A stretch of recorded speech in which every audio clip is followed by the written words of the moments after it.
Thanks for coming. The study committee is formed pursuant to House Resolution 1667, which called for the members of the study committee to be Chairman of Appropriations, who is en route and should be here any moment, Chairman of Ways and Means, Chairman O'Neill, Speaker Pro Tem Burkhalter is here, and Speaker Emeritus Coleman, and myself.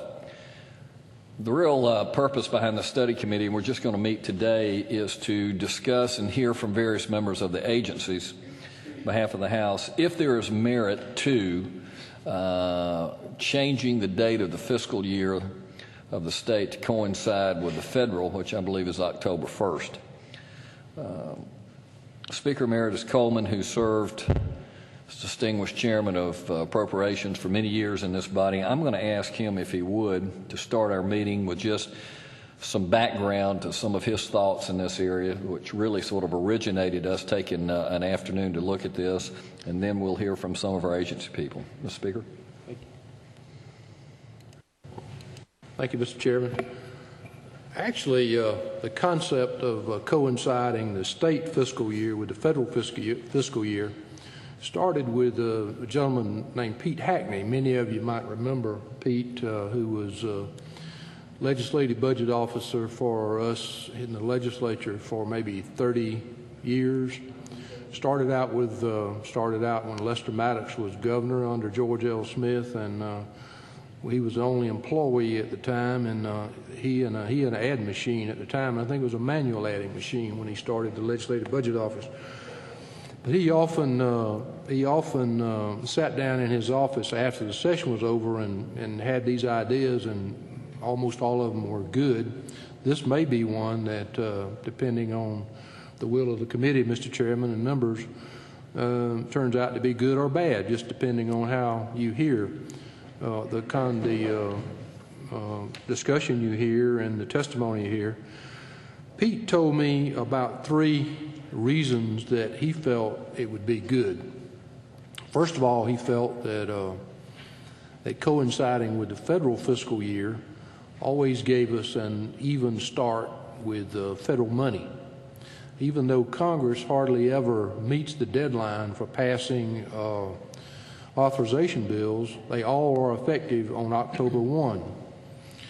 Mr. Chairman, how you doing? They're all effective on October 1, which makes it makes bookkeeping a little easier when some state agencies and quasi state agencies depend on the federal fiscal year and federal grants and federal funding. Most notably, the school systems, university system, the technical colleges, and community affairs to some degree with CDBG money, Labor Department, many agencies that depend heavily on federal money might be better served. That's something that this committee would have to determine after that, but that was one of the major reasons. The second reason that we discussed, and that seemed to be an overriding reason, not overriding, but another major reason, was that it gave the agencies, and quite frankly the legislature, more time after the session ended in either March or early April, depending on the end of the session, more time to plan for and prepare a budget for the following fiscal year, and maybe even to some degree would be able to lessen the need for or the impact of the amended general budget, supplemental as it's called right now. Well, there's a third reason that the legislature might be more interested, and that the folks in the audience may not be so interested, and that is that anytime you can shake up the bureaucracy and the legislature can get a better handle on what's going on, that's always a good reason to do something. And these folks are here all year. The legislature is here 3 months out of the year in active session, and maybe like you guys, leaders in the majority now are here weekly, but generally the members of the legislature are just here during the session and for other meetings. Now, the folks sitting out in this audience, the majority of them today are here year-round, and they got time all year to plan how they can snooker you on budgets, how they can get more money out of you, and how they actually do that. legitimately and legally. Dan knows, and all of you guys know that. So I guess there are kind of three reasons. First of all, as I said, coincide with the federal fiscal year. Secondly, to give more time after the legislature leaves to analyze a budget and prepare a budget for the following year. And then, of course, third, just the ability, so to speak, to clean out the closet and get ready for your next season for clothes, or just to clean out the closet and get started over again. Mr. Chairman, I think those are some of the reasons that Mr. Hackney and to some degree Mr. Hobbs discussed it over the years. We never did it, but I'm not sure it wouldn't be a good time, and I appreciate the opportunity to talk to you about it, and I think it's worthy of discussion. So thanks for the opportunity. Thank you, Mr. Speaker. Any questions from members of the committee for Speaker Coleman?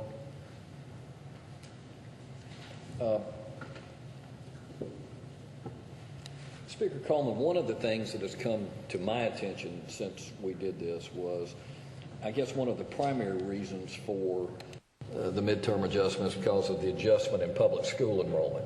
With public schools starting earlier and early now, some of them late July, that by the time we get back here in January to adjust for those numbers. How do you see that if we go to an October fiscal date for the budget? How would that be impacted? I'd have to rely on Charlie, but I think the midterm adjustment figures come in October, don't they? We will know, well, this year we have two problems. We have, I think, a draft that the labor office shows us about $178 million. Projected Well, we do have our reserves and everything set. We're setting aside 1% of the previous year's collections. Well, to answer your question more directly would be that I don't know that it would make any difference either way on the midterm adjustment, because the school systems have to have those numbers in, and you generally have to fund them in January anyway. Nobody can ever completely and reasonably and exactly predict those numbers, so you got to do it anyway, I would assume. Whether fiscal year's in July 1 or October 1. Any other questions for Speaker Coleman? All right. What we're going to do today then, we have a number of the agency people here. We're going to call on them. We're going to ask you, we've allotted 15 minutes. That does not mean you need the whole 15 minutes. If it takes you 2 or 3, that's even better. Then we'll allow questions and input from the chairman. If you would, when we recognize you, come up so that we can see. First, from the Department of Education, Scott Austinson is here from the Department of Education.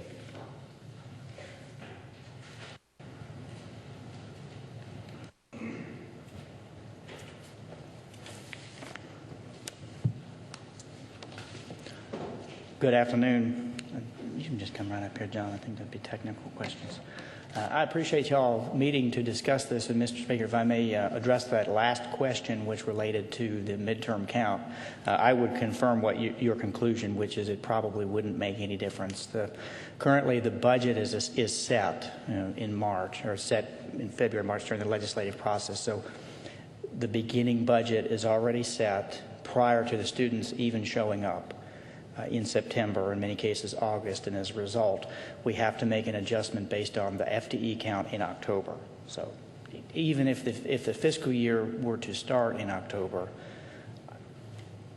we would still need to make a midterm adjustment. I'm not sure that moving the fiscal year would ameliorate the requirement for a supplemental budget, specifically as it relates to student growth, unless perhaps there are other technical aspects of this that I'm not considering that relate to how we would set the budget and how we would project the number of students at the beginning. And I really didn't have a lot of formal comments. I will be relatively brief, but I would say that I do appreciate the consideration. For us, federal funding is a little over 12% of our budget. It's about $1 billion. The difficulties that we have, unfortunately, would not be greatly improved with changing the fiscal year for the state to be commensurate with the fiscal year for the feds, in that our grant awards typically come down in July.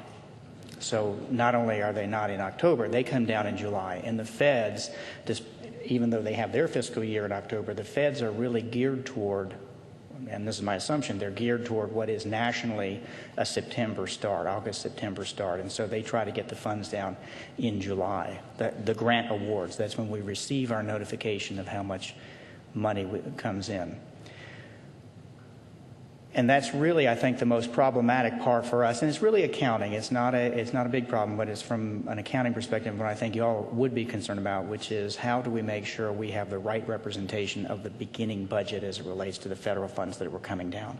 In that sense, if we were to receive our grant awards in October, we would probably have visibility into that and be able to provide you all with a very good estimate of what those numbers would be. The reality is that because we don't get our money until July, we don't really, I don't see changing the date by several months really assisting us in helping you to understand what those beginning balances are. What we do as a practical matter is we have to amend the federal budgets. We start the beginning of the year budgets as it relates to federal funding with what we had in the previous year, and then we make an amendment for certainty when we receive the awards, and we amend up and down. To the extent that we're told by the feds that a grant award would be changing with any specificity, then we relay that to the relative budget offices, but that's often not the case. Oftentimes there are appropriations and then there are a lot of discussions, and the feds will put up a website and say this is how much we think you're going to get, and oftentimes it's frankly less, and so we don't really have a lot of confidence or knowledge in what the number would be. So I do appreciate the consideration of how it might help. From the Department of Education's perspective, I don't think that it would help us in certainty of the beginning budget numbers. Perhaps more problematically, although it's maybe the intent of your number 3, Mr. Speaker, which is to shake up the bureaucracy. Academically speaking, again, the country is relatively geared toward a September start. A lot of our systems in Georgia are actually starting in August, which is to say they're not going toward October, they're going away from them. They're going earlier than October. And so if we were to shift the fiscal year, the state, the local systems, it's our understanding, would be required or would likely have to shift their fiscal years as well. So the local school systems would need to move their fiscal year. Their fiscal year then would start 2, maybe 3 months after the academic year has already started. That problem would be compounded by the issue of our modified accounting requirement in the state of Georgia, wherein the teacher, and I'll answer any questions, but I just want to give you a big picture, and I can answer any detailed questions. But in modified accrual, our teacher contracts run 12 months. The fiscal year starts July 1st, but under modified accrual, there are 2 months of the previous year's contracts that are still paid out by the systems contractually. That is to say, even if a teacher leaves a school system for the work she performed in the previous year, the school system still owes her money for July and August, because September 1st is contractually when we start the contracts, and that's when the funding is geared. That being the case, the school systems are having to fund in July and August for the previous 2 months, and if the fiscal year started in October, there could be some additional slippage in when, and I don't know that we'd have to sit down and talk through it, but there could be some additional slippage in terms of when we would have a finalized budget for the new fiscal year. If the new fiscal year starts in October, I'm not sure how we get funding back to them to cover September. So you now have a July problem, an August problem, and a September problem from a cash flow perspective. And again, I'm just pointing this out big picture, and we could talk through it. So that would be, I think, our primary concern would be just, I think parents are geared towards September. I think anybody is open to consideration of changing the budget. But in this case, it's not just the fiscal side. It's more the academic side, where the school systems are pretty much geared towards September. And I know contractually we do have these 12-month contracts, and there would be some difficulty in accomplishing that payment in September. Speaker Cohen, I believe you have a question. Well, assuming that what you say is exactly right, and I'm sure it is, if a teacher is paid on the 12-month contract, which all of them are not, they're paid over 12 months, paid on a 9-month basis, paid over 12 months, it still splits a fiscal year. So the question is, strategically, or the way you'd have to do it anyway, if you changed it, the fiscal year to October, you still would split the fiscal year, no matter. That is correct, Mr. Speaker, and in that respect, maybe cash flow is not as big an issue as the modified accrual part of this, which is to say that under modified accrual, the systems are allowed to recognize certainty of revenue. The revenue that they would not be able to recognize would be tax receipts. And so currently we have systems that have problems with their surplus, and this is just a technical accounting point, but they have problems with their surplus because they can recognize the revenue for the state dollars that they know are coming in because it's quantifiable and it's certain. They don't know how much money they're going to receive for the tax receipts. And so you would be taking what is a 2-month problem, at least from this technical accounting point, as it relates to not being able to recognize revenue, not being able to offset the required liability for an additional month.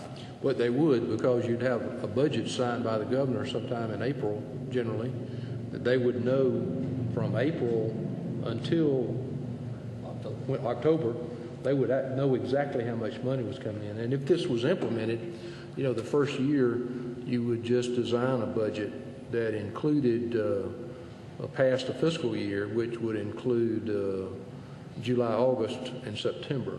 So you'd have a 1-year budget, annual budget that had an extra quarter on it to do that.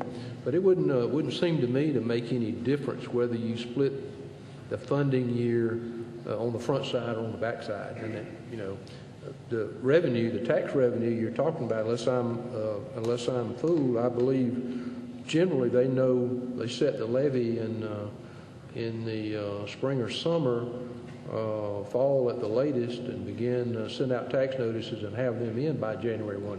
I think some school systems are still on a calendar year, fiscal year, aren't they? All of them have changed to. I don't know. Yeah, okay. So they're all in the state fiscal year.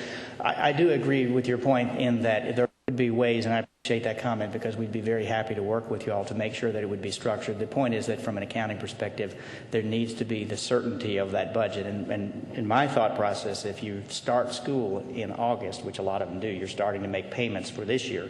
You still have 2 months worth of last year's residual payments, and the fiscal year hasn't started until October. So maybe I just need to help. Maybe I can just better understand how that would work. Some people in the room, I know Mr. Burkhalter signed change the school year by September 1 or something. I think maybe this would help with that. Any questions, more comments from members of the committee? Chairman Horrible. Scott, right now open enrollment is October, correct, for school systems? I'm sorry, for the teachers, the open enrollment system is October, is that correct? For healthcare, the teachers when they're for healthcare, yes. For all their open enrollment?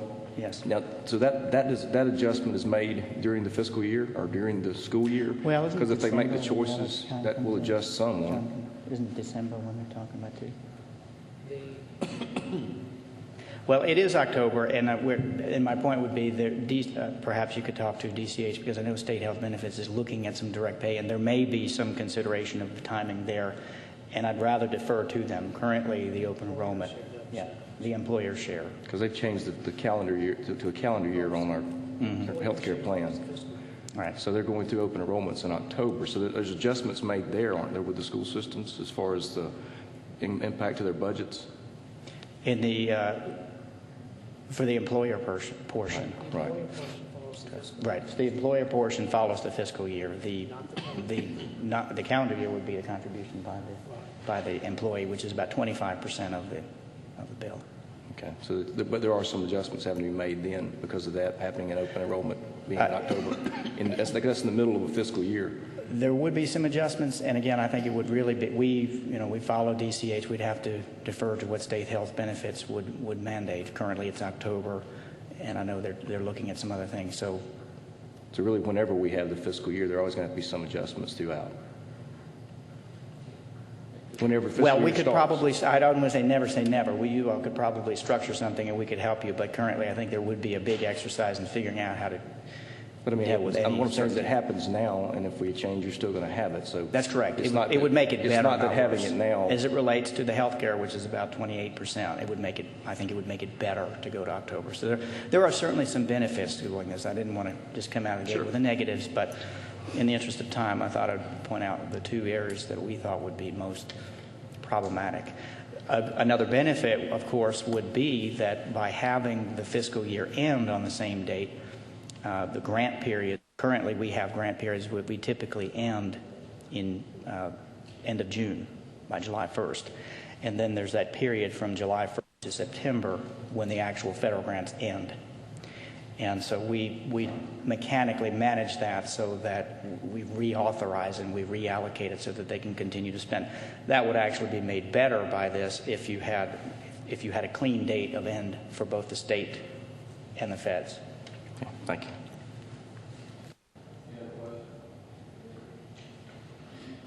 Scott, thank you. As I understand it, then for our notes, those are the two, I guess, concerns you would have, and I echo what Mr. Coleman and Mr. Burkhalter have indicated about as we move the starting date of our school years closer to July, which I think we actually had some systems begin in July this past year. It makes it more difficult even with the current fiscal date we have, if you think about it that way. So perhaps that by changing the fiscal day of the year, this might encourage them to move that date a little closer to the fiscal date for economic purposes. So any other comments you have? It might, but I'm not authorized to discuss that part. Understand. Thank you If I so may. much for coming, Scott. Yes, sir. Thank you. Appreciate it. It would be real nice. Our next speaker is Mr. Tom Daniel with the Regents. We're glad to have you here, Mr. Daniel.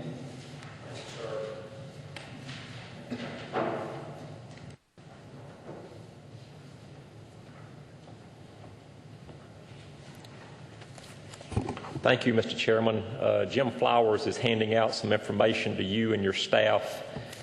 I appreciate the opportunity, and I will be brief and direct. I do assure you that Speaker Coleman is correct about one thing, and that is that I get up every morning thinking about you all day long.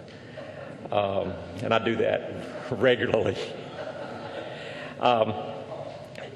I think if you ask me the question of can you change the state's fiscal year, my answer is certainly yes, you may. If you ask me should you change the state's fiscal year, I would say respectfully that you should not, based on two key points.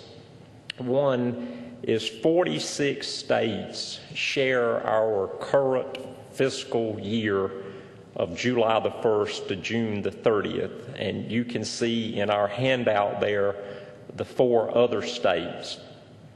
And obviously those 4 other states do operate and operate to varying degrees of efficiency and effectiveness. So as you would know, we all can't say that any one period is absolute. The second point is one that is tied into the operations of the university system, which you so graciously give 11.5% of your money to the university system, and we're very, very grateful for that. Is that at the present time, our academic calendar, which runs from mid-August to mid-May, is within the confines of one fiscal year.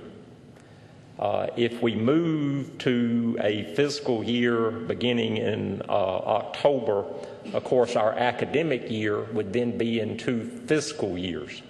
Now, that is not an insurmountable opportunity. Obviously, we would figure that out. We would figure out a way to fund the institutions, and we would figure out a way to pay people and to keep operating.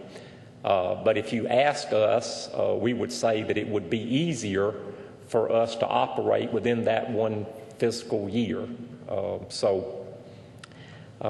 That's our report to you, submitted in the same spirit in which you're asking us to supply information for you. Be assured that we'll work with you on the decision that y'all make. Tom, all right, you said the calendar year or the academic year falls within the fiscal year currently. Yes, but sir. you have at all of our institutions, I believe, some type of summer. Oh, yes, sir. It Yes, used sir. to be called quarter, but semester, whatever. Is Correct. I mean, we're What year does it fall in? Does I'm sorry. Go ahead, Jim. My summer semester begins around the first week of June and ends the first week of August. Those operations are typically reduced in terms of physical capital and faculty members. So it's not as much management goes on the semesters. No, I understand, but the contracts or all the things that the planning for that semester, can I call Correct. it that summer school, lack of a better term, Correct. has to fall within one of the fiscal budgeting years. Oh, yes, sir. You're either putting it in the budget year that just completed, June 30th, or you're putting it in the next one. I mean, it's got to go in one or the other. Yeah, we're normally funding our summer school out of the fiscal year that just ended. So you, to a certain degree, you have a split funding year now. Oh, I mean, for summer school, yes, sir. But, yes. Members of the committee. Chairman O'Neill. Tom, just so I can understand your letter. The last two bullet points, the last one, accounting closeout while beginning Yes, sir. year activities are at a peak. I need to know what you mean by at a peak. And gathering. One of the things that we did think of is this is the cycle which you're all very familiar with now that the agencies already operate under, and that is when you adopt your budget in, say, July, it's signed in April, the agencies are hustling to complete that fiscal year. We're anxious to start the new fiscal year in July the 1st, but we're also planning for the budget submittal to the Governor's Office of Planning and Budget, which is normally due prior to September the 1st. So that's that perfect storm that you hear some of the state agency budget people refer to. But as we did realize in our internal discussions, if you happen to move the fiscal year, you're still going to have that convergence. But obviously it would be a little bit different in that since the General Assembly will always start on the second Monday in January, state law requires right now that the budget's request be turned into the Governor's Office of Planning and Budget by September the 1st, that we would still have to be doing that planning. It would be different, but I mean, that falls back on my first point. And if you ask me, can you do it? I mean, I have to say, yes, you can, because I mean, we're certainly going to figure out a way to get it done. Okay, just a second, and I know Chairman Harmon has a question too. Right above that, you talk about academic year reports versus fiscal year reports. Yes. We're talking about, as I understand it here, changing the fiscal year. Where is there a difference between academic year reports and fiscal year reports? Occasionally when we're submitting information to the Governor's Office of Planning and Budget or one of your extraordinarily good staff people, they need to know whether that's on a fiscal year or an academic year period. I mean, we would normally give information, like a graduation rate or a retention rate would be based on an academic year, whereas our fiscal information tends to operate off of a fiscal year. But that really is an issue with almost point number one, that when you look at data from all 50 states right now, you've got the same measurement for 46 of them. So, you don't have to take allowances for there was bad weather in one state at a different period of the year and something happened, and why does that jump out at you? But that's something that y'all have to deal with now. But it was information that we wanted you to have. Chairman Hart. Thank you.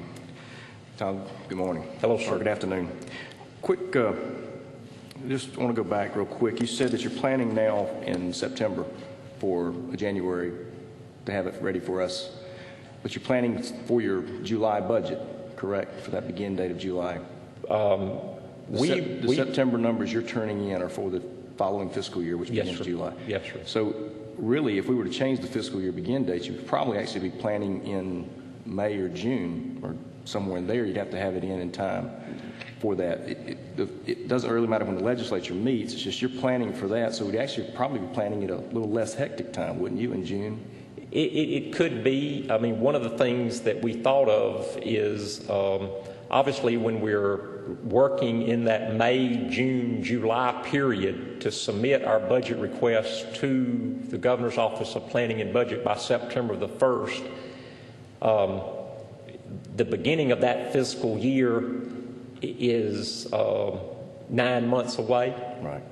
Whereas if you move your fiscal year, you're actually going to be having to plan a little bit farther in advance. Right. You're going to have your crystal ball's going to have to be a little bit sharper because that period of time will be a little bit longer. But I mean, after 9 months, 10 months, 12 months, I mean, probably it's not a significant planning period to plan for 12 months as compared to 16 months, but it would be something that the economists and your advisors would have to take into consideration. Right. Well, we have a lot of smart people that could, yes, I'm sure could do that, but the key to that, though, is I just want to point out it's really probably a less hectic time because when you'll be planning that budget, you won't have that perfect storm you spoke of earlier. Now, what percentage of the Board of Regents' budget comes from the general appropriations? You're currently giving us $1.9 billion, and our overall operations budget is $5 billion. So we're at about 20%. We fund about 20%. Is that right? 25, somewhere in there? Mm-hmm. 2 out of 5, yes, sir. Well, okay, about 39, I'm sorry.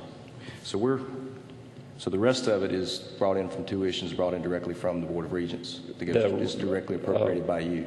We have tuition is certainly a significant amount of that we bring to the table. Then we would have what we call our auxiliaries, which is where we operate our bookstores, our dormitories, our parking decks. We do have private fundraising that we contribute to the operations of our institutions. Plus, we do have the federal funds, some of the money that comes to us in research, grants, and contracts. Some of it's Pell money that would be considered scholarships. And then a lot of our institutions do receive some money from the federal government through the various programs. Right. But those are usually for designated purposes. But you don't know what those federal dollars are until October budget is set, until the budget is set by the federal government in October. Is that correct? So you're having a plan for those as well? We are, and we do. So this would still in some way just kind of match up some of the planning you're doing today? I mean, it goes back to that point, yes, sir. I mean, we're going to have to project the dollars one way or the other. It goes back to my, first question. Can you do it? You certainly can. I'm not going to sit here and tell you you can't do it. Thank you, Tom.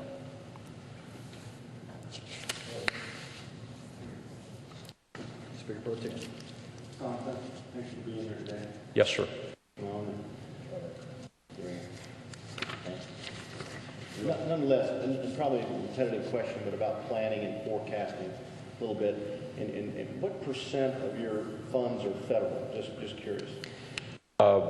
We're receiving approximately $800 million now in contracts, grants. Some of that would be competitive, like where the University of Georgia Tech, because of your funding of the Coverdale building or the nanotechnology building, some of that would just be money that comes to us as programs. So it's about $800 to $1 billion in federal money. And Congress, correct me if I'm wrong, but don't they, in their budget process, don't they have their 13 annual appropriation bills actually reported by the spring? Oftentimes, of course, Congress doesn't pass the budget and has continuing resolutions and does things a little differently than the states do.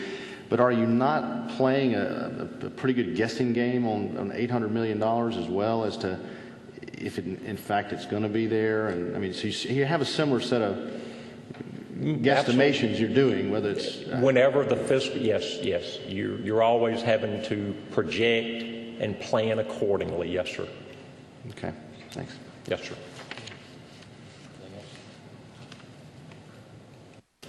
Anyone else on the committee? Thank you, Tom. Thank you, Mr. Chairman. Let me, if I could, members of the committee and those that listen, I'm going to sort of think out loud, which I know is dangerous, but if the General Assembly, obviously constitutionally, is mandated to come in January, therefore the time frame in which we meet and debate and set the appropriations in the budget is not going to change. The actual fiscal year of the state then is only when those monies are actually released back to the agencies and the various recipients of those funds. That's basically what we're talking about. So in terms of the planning of getting your information, that's not going to change necessarily. I may be completely wrong about it. It would seem to me, I made casual mention of it a while ago, that the amended general or the supplemental budget process would be the impact of it or the need for it would be somewhat lessened because you'd only have 2 months left in the fiscal year before the legislature met again, which means the good agencies are good planners and good where no crisis arises or no unexpected problems come up, where now they basically simultaneously plan for the amended general and the regular budget during the same process. Isn't that right, Charlie? I mean, their amended general process, they start thinking about requesting money for amended general at the same time they start talking about planning for their next fiscal year budget because of the time constraint.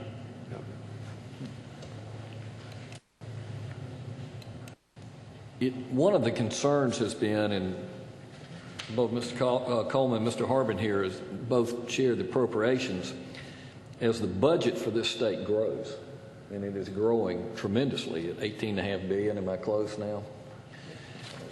The ability of a part-time legislature in a compact period of time to go through both an amended budget and then the full budget cycle is getting more and more difficult. I know the 3 members of the current House Budget Conference Committee can attest to.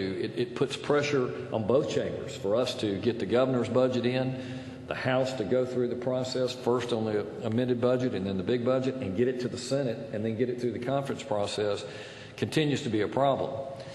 And whether the legislature takes action to change its fiscal year or not, that's going to continue to be a problem that eventually we're going to have to take some action or do something to address, or we'll simply be doing nothing up here but doing budget work. So I think that's also driving a part of this process as well. Our next speaker is from DHR, Ken Jones. Ken, I know you're here.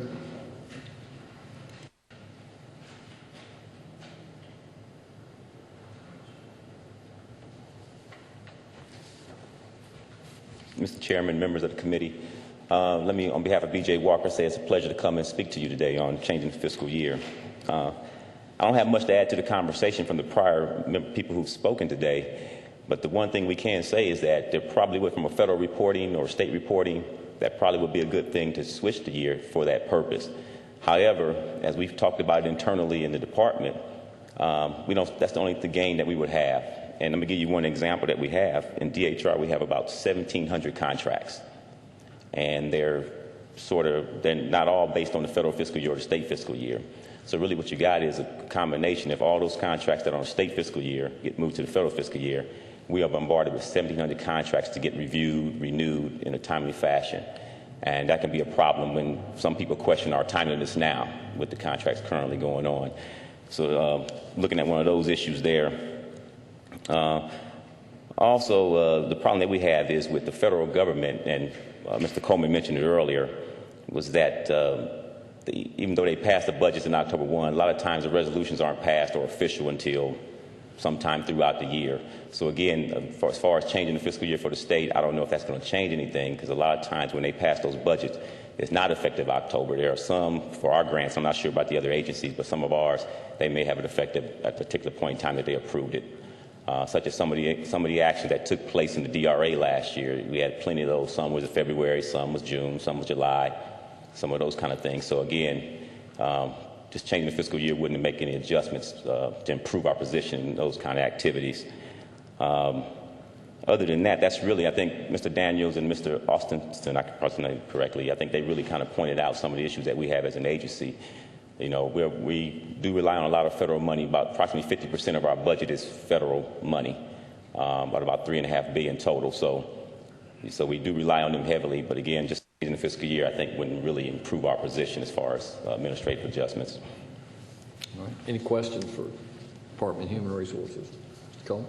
Thank you. How you doing?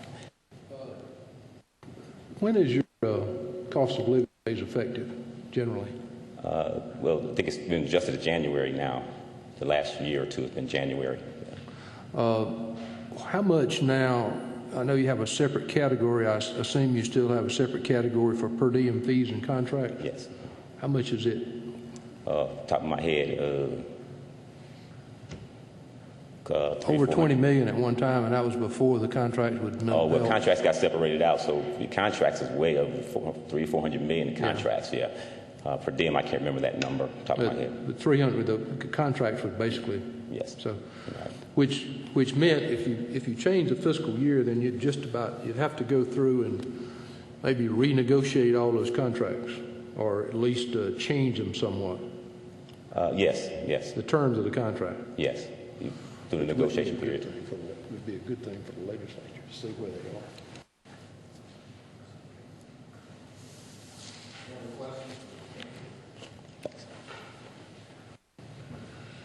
Okay, good friend Dan Ebersole's here. Dan, come on. Running ahead of schedule, that makes everybody happy. Thank you, Mr. Chairman and distinguished members of the committee. It's a pleasure to be here.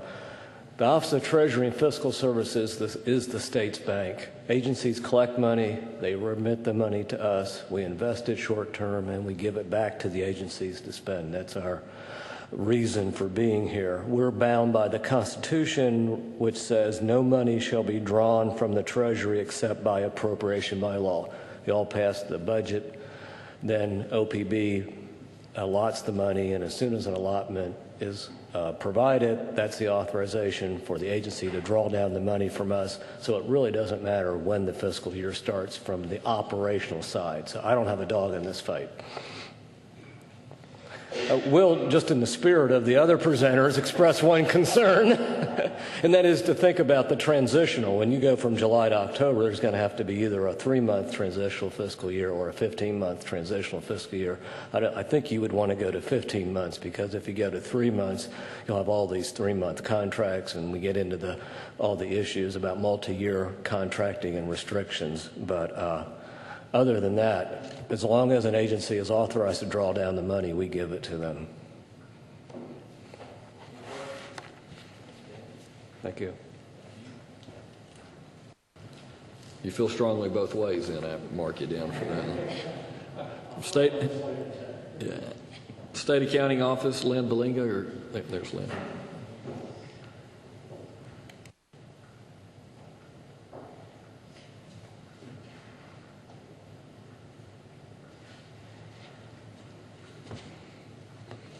Mr. Chairman, committee members, some of the points I'll make will be similar to those that have been made by other presenters, but I'd like to throw some of the issues that we would see with changing the state's fiscal year.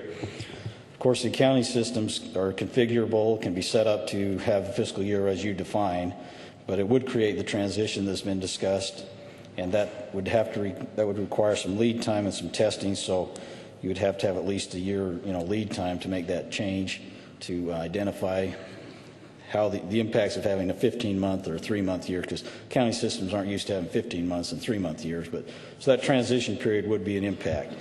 But as far as setting that's a configurable item in the county system. The other thing that I would like to point out are some of the impacts that I see from not having the legislative session consistent and in a similar order. The budget process is a sequence of events, as you all know. And I'll start with the closeout of the fiscal year, and then that closeout process is happening right now from June through, as of last year, through the end of December when we finalize the audit. If you switch that and do not switch the legislative session, then you would be doing closeout of the budget during the same time the legislature is in session.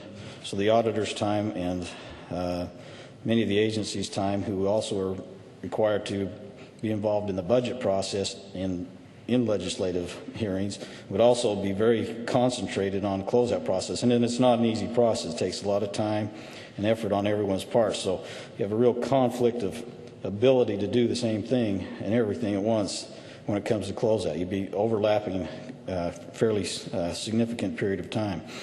Also, the closeout, many of the agencies, of course, want to have the prior year's numbers before they finalize their budget request that they submit to the governor.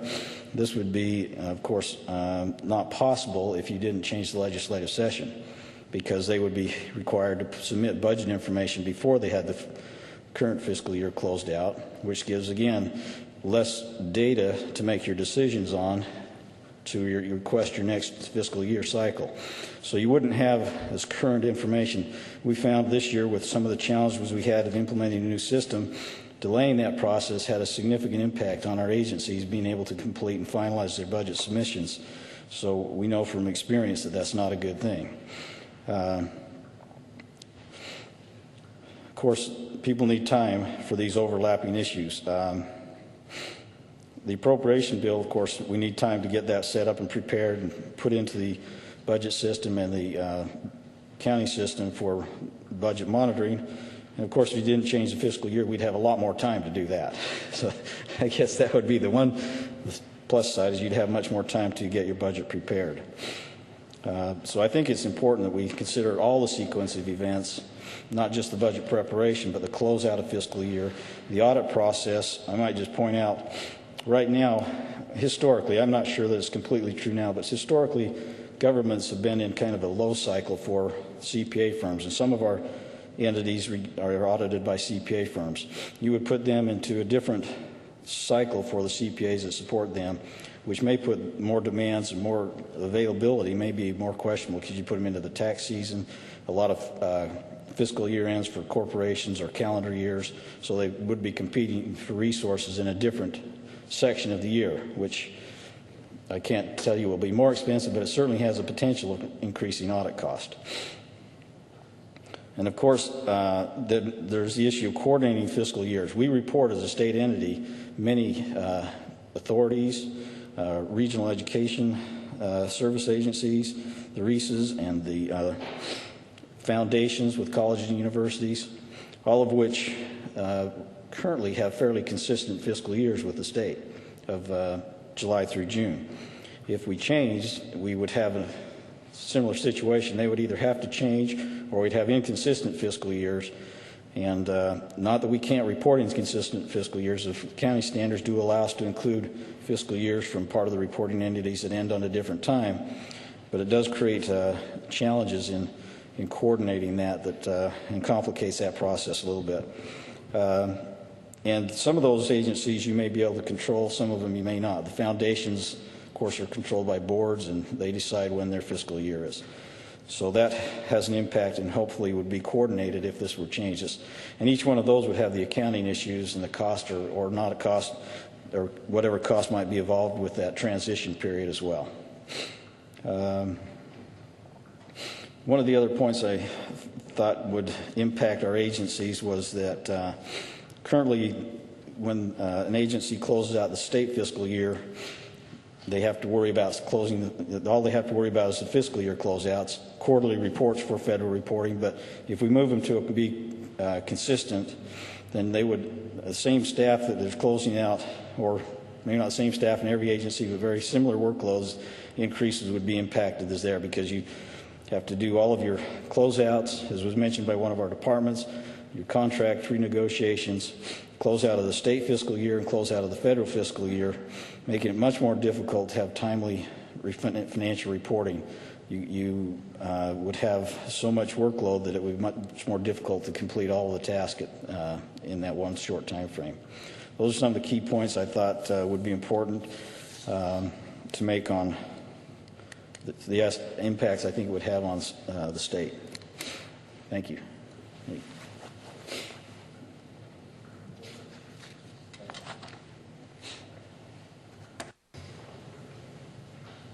Office and Planning budget.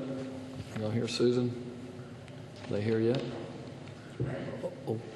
OPB, just, I don't guess they're interested.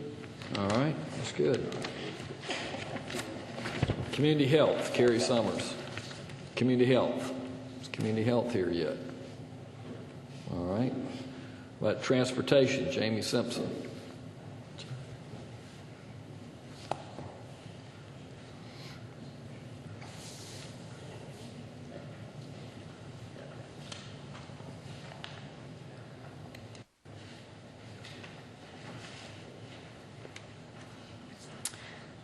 Good afternoon, gentlemen.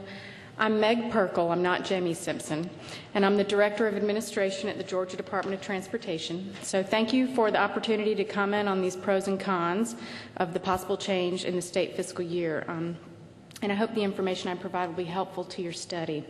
Before I get into the pros and cons, I just want to mention that although approximately 63% of our current annual budget is federal funding, there's really no big advantage to the department in changing to the federal fiscal year.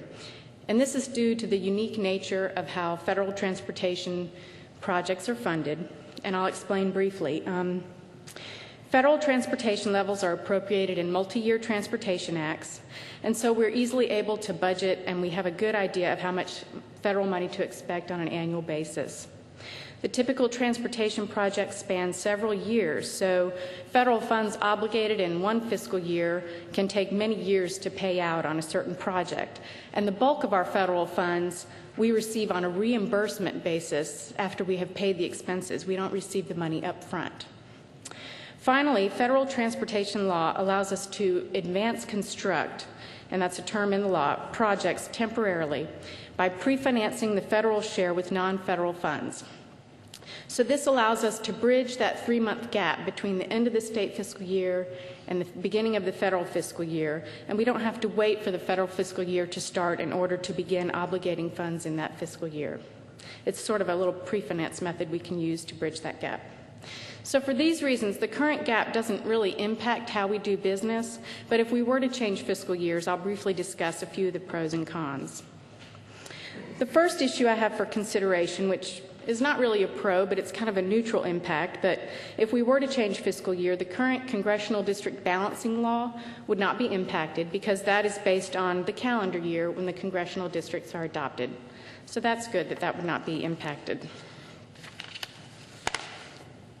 Some more issues for consideration, and I'm going to go in a little bit different order than the handout I gave y'all.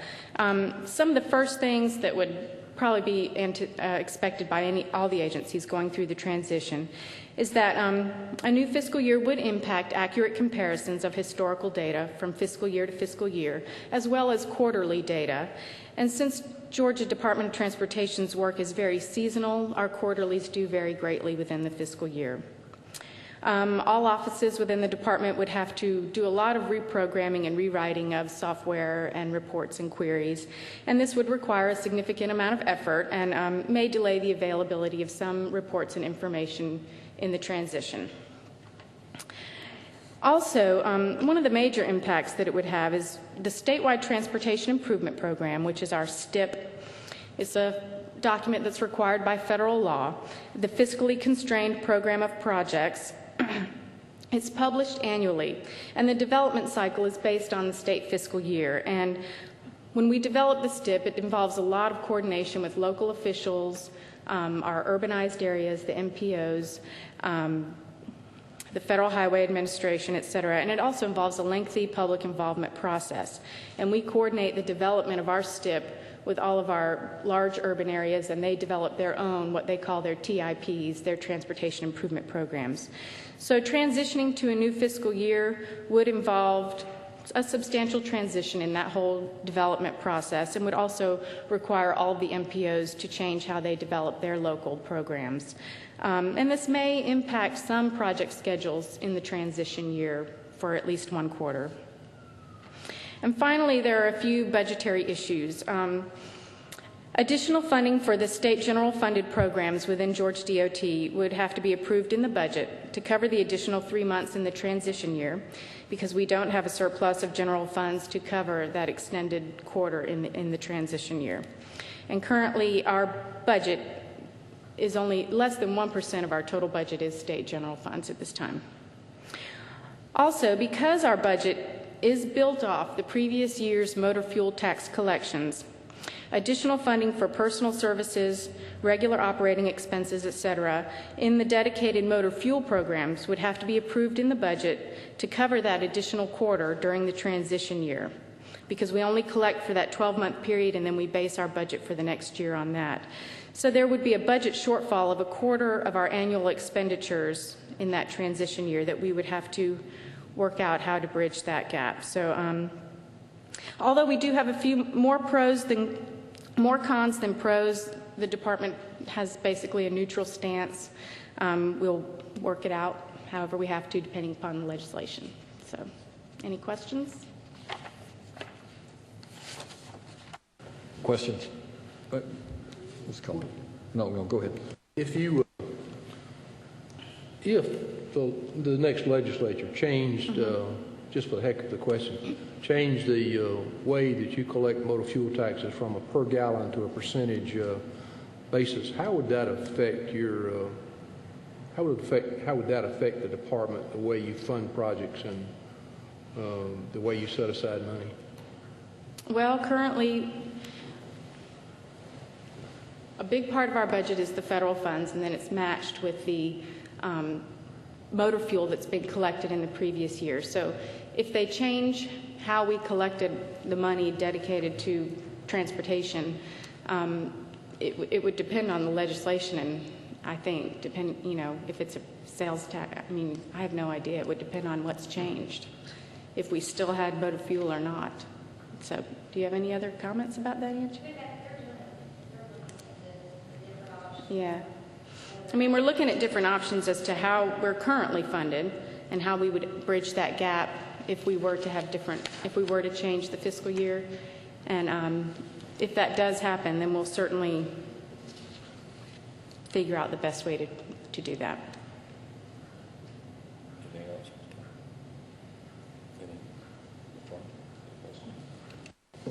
Thank you, Chairman. The issues you spoke of here on the cons, those are one time, right? Just during that transition year, most of these. Yes, sir. Collecting the historical data, you'll adjust all that over time. Except for the comparisons of historical data. That would just be something that would have to be footnoted in the future when you look back at fiscal years and compare. Right. But yeah, you're right. It's one time. That can be adjusted, and that's something we'll. Yes, sir. You say here on item 3, additional funding, state general fund, or the state general funded programs. What amount would that be for those 3 months? You have any idea? Yeah, we can provide it. We could get that information so we can have an idea. I would assume this transition process would be something we'd plan out anyway as we're moving, if we were doing this, to move towards that. But those are, to the point again, those are just one-time adjustments. Once we got to a fiscal year that began in October, it would operate very similar to what we do today. You would just be planning your 12 months. Yes. Thank you. Mr. Chairman, it seems to me DHR gets a substantial amount of your money from federal funds now, getting almost 2/3 of your money from the feds now. And it comes in these multi-year acts. Those acts are usually what, 2 to 5 years? Transportation is usually 6 years. 6 years. And we get monthly reports, revenue reports on collections. It just seems to me if you're collecting 2/3 of your money from a calendar that's not the state fiscal year, it would be advantageous for you to be hitched to a federal budget year, particularly when you can forecast out 6 years in advance and have funding bridges, as you say, to accommodate any hiccups along the way. I guess the way we do business now, we don't have any disadvantage to not being on the federal fiscal year. But again, we're neutral on it, and you're right. There are some, once we would transition, it would be fine, but it probably wouldn't impact how we do business on the day-to-day basis. Okay, thanks.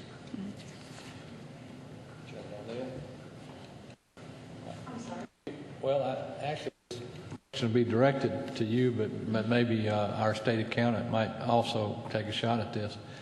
To follow up on what Chairman Harmon said, obviously I think every agency is going to have a lot of one-time adjustments to make. Is it possible for us to get a price tag on at least maybe generically those one-time adjustments, and possibly are there any savings by the contemporaneous close of the fiscal years being federal and state to set off against that? Could we get an accounting for the actual cost of doing this statewide? Would that be a doable possibility? Probably easier from your perspective than any other, since you all probably have more long-term data available that you don't have to guess at than any other agency we have. We haven't evaluated that yet. We certainly could, and try to get you an idea of what the price would be from a GDOT perspective. Certainly, I can't answer for the rest.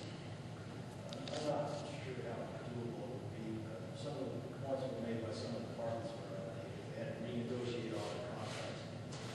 I'm not sure.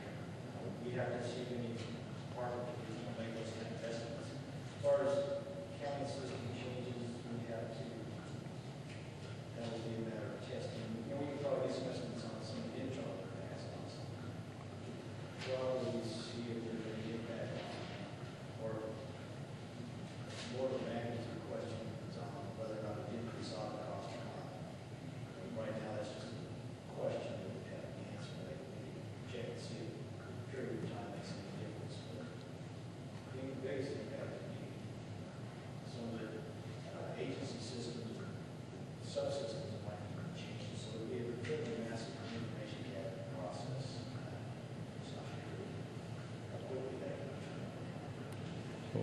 We typically get a fiscal estimate when there's going to be a fiscal impact on bills that we pass.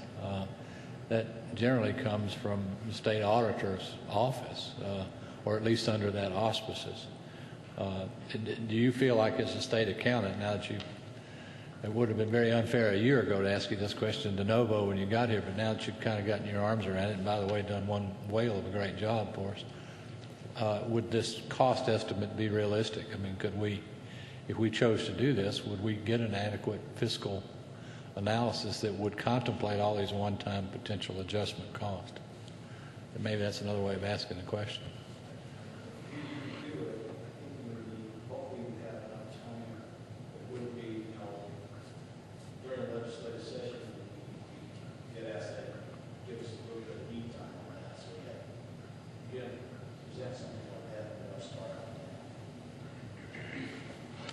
Thank you. Thank you. Thank you. Yes, Kerry. I thought I saw. Did Community Health or OPB show up yet? There's Community. Come on, Kerry.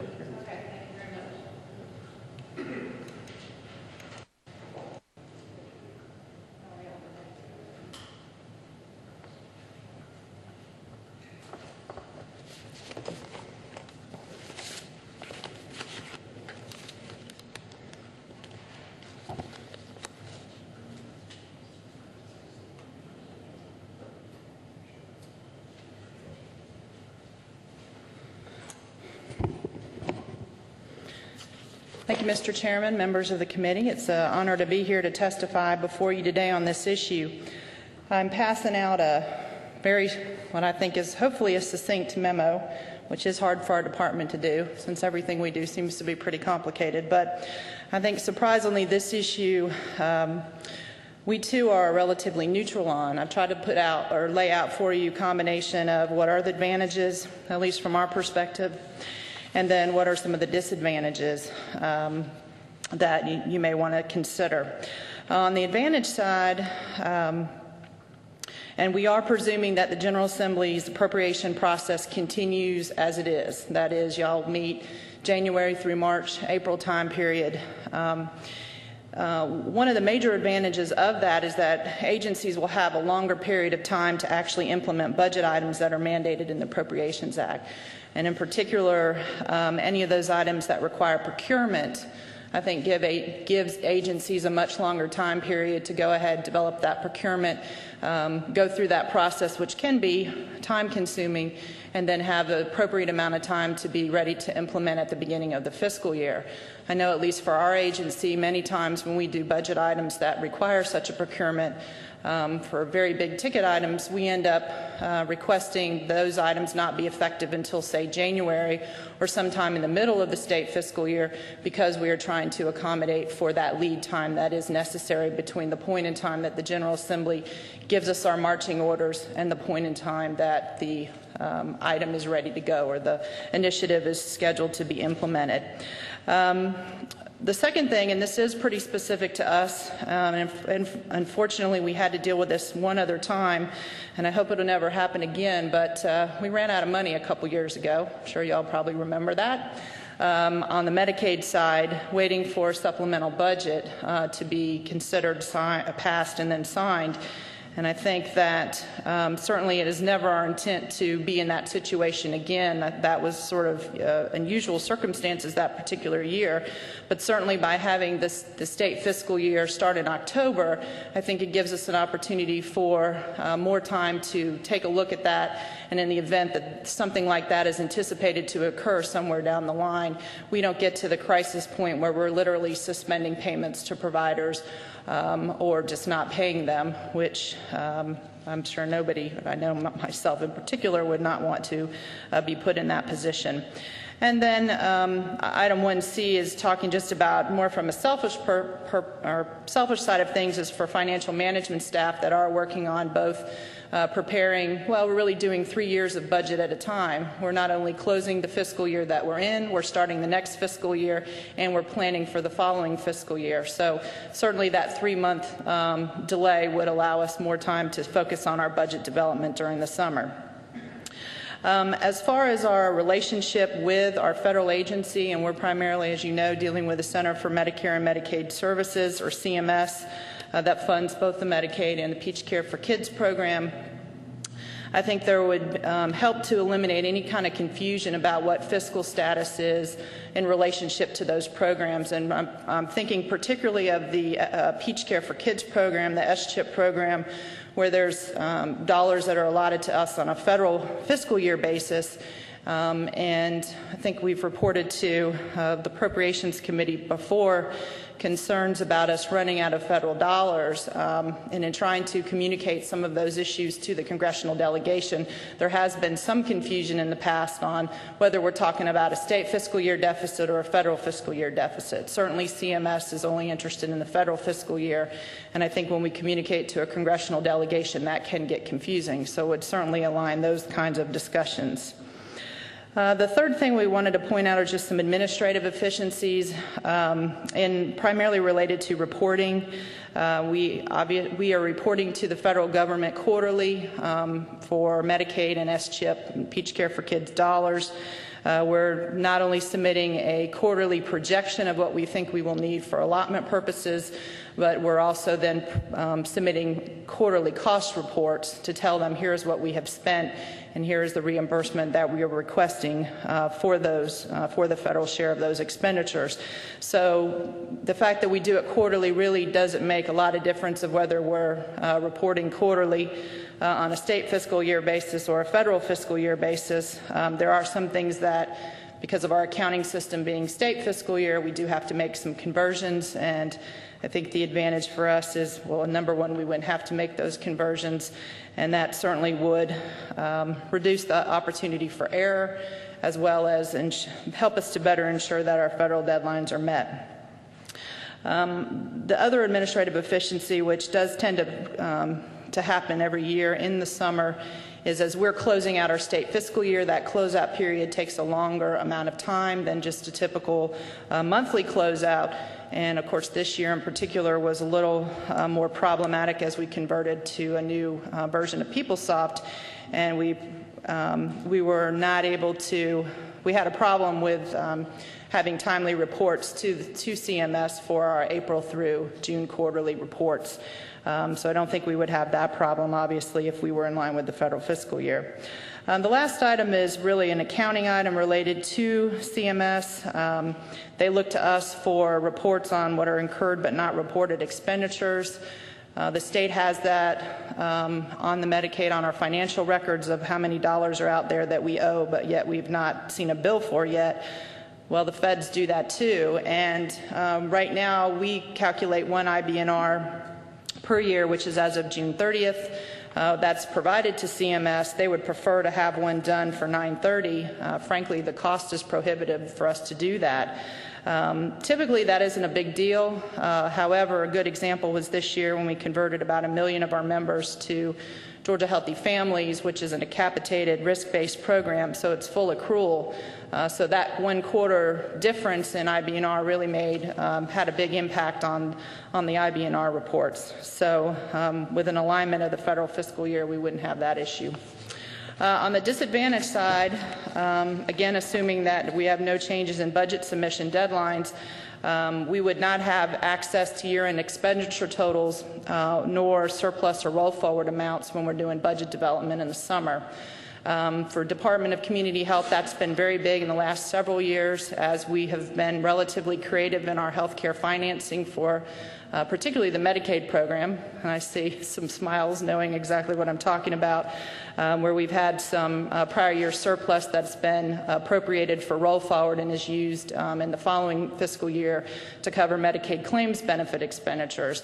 If we were not able to have access to that information until September, October, our budget development could not consider that, and that's been a pretty important factor. And I think probably, although very important to us, probably more important to the Governor's Office of Planning and Budget as they are analyzing our budget requests and putting together the Governor's budget. The second potential disadvantage is for us projections. We'd be projecting another quarter out and all that. That doesn't seem like much.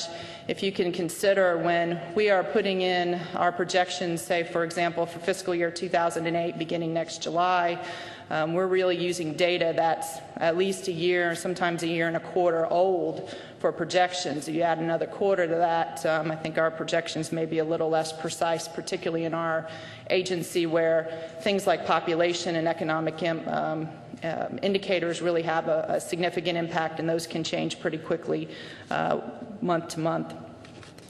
And then finally, which is sort of a flip side of we wouldn't have a problem with our closing. Right now, as I mentioned earlier, an advantage would be for us, we could be more timely in our reporting for our April and June quarter. One potential issue could be that if we had some reason that we couldn't do closing at the end of September in a relatively timely manner, it could hold up our reporting to CMS, and therefore that holds up their reporting to Congress. So right now we do have that quarter cushion, and because of closing and other things, we have typically taken advantage of that to take a little more time to make sure we get our reports right. So those are some of the disadvantages. Of course, and I'm sure you've already discussed and are certainly aware of, if you were to do the conversion, there would be sort of the one-time cost to get from a state to a federal fiscal year. So we would expect some sort of appropriations bill that would cover that span from July to September. But otherwise, just I guess in kind of summary, I think we're relatively neutral on the subject. We can see both sides, and I think we're pretty flexible. Questions by members of the committee? Carrie. If Chairman Harbin's figures are correct, and I am confident they are, your department gets the largest amount of federal funds, obviously, your agency, of anyone, and it's roughly 2 to 1 on state funds. I mean, it's you get about $2 federal for every dollar of state Correct. funds. We're about, for our Medicaid program, we're at about almost 62% federal dollars for every dollar spent, and for the Peach Care for Kids program, it's a higher amount. It's about 73%. So. Well, and I hear your pros and cons and your advantages and disadvantages, but unless I'm hearing wrong, there would be, for your agency at least, some distinct advantages to this in terms of being able to budget and mark data going forward. Well, I think it sort of depends on what the federal financial participation rate is. Certainly there's some years where that rate goes up, and the state benefits because we don't have to put as many dollars down to pull down the same amount of federal funds. But frankly, that kind of, there's years that are really great and we make out, and then there's years that the state ends up having to put more federal funds. I don't see, other than that, any particular fiscal advantage one way or the other of where we start in the year, just because we are budgeting on a quarterly basis already, and sort of, you know, which 4 quarters you corral and call your fiscal year is not going to probably matter a lot for us. All right. Questions? Thank you. Okay, thank you very much. I believe I saw the Office of Planning and Budget join us. We're glad to have you here, Susan. Come right ahead.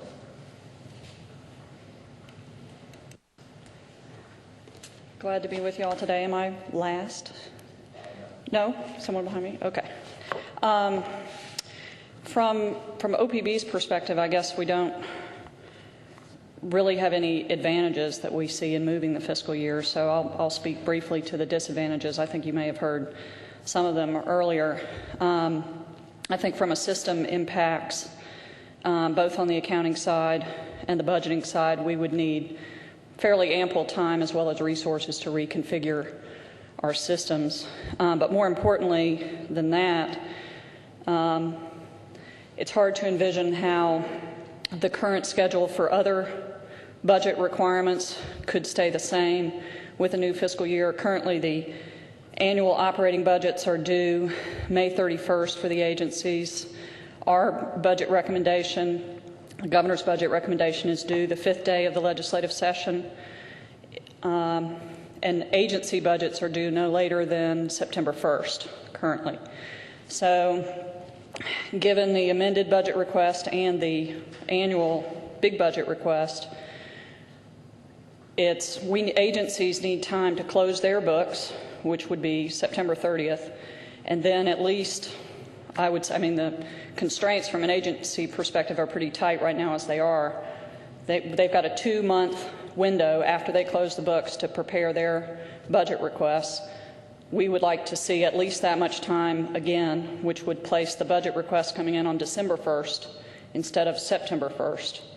So again, given that time constraints are already pretty tight in putting the request and the recommendation together, I think if the governor's budget recommendation was then also moved 3 months out, then I think that would place you all in a very difficult position. You all would be towards the end of your session before you got the governor's recommendation. So I don't see how the time schedule can, not the entire schedule, move forward 3 months.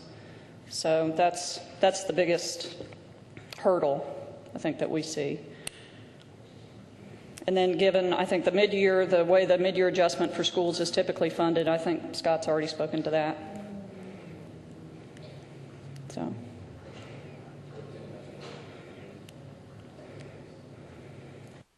Okay. Okay, I'm hearing all these dates and it's starting to morph together. No, I think I've got the picture, but do I understand you when you say that your May date and then the governor's date submitting the budget, are we planning for a 12-year budget, 12-month of a budget, 7 months out of the year? Is that in essence what's going on? We're spending that much time planning and preparing an annual budget process?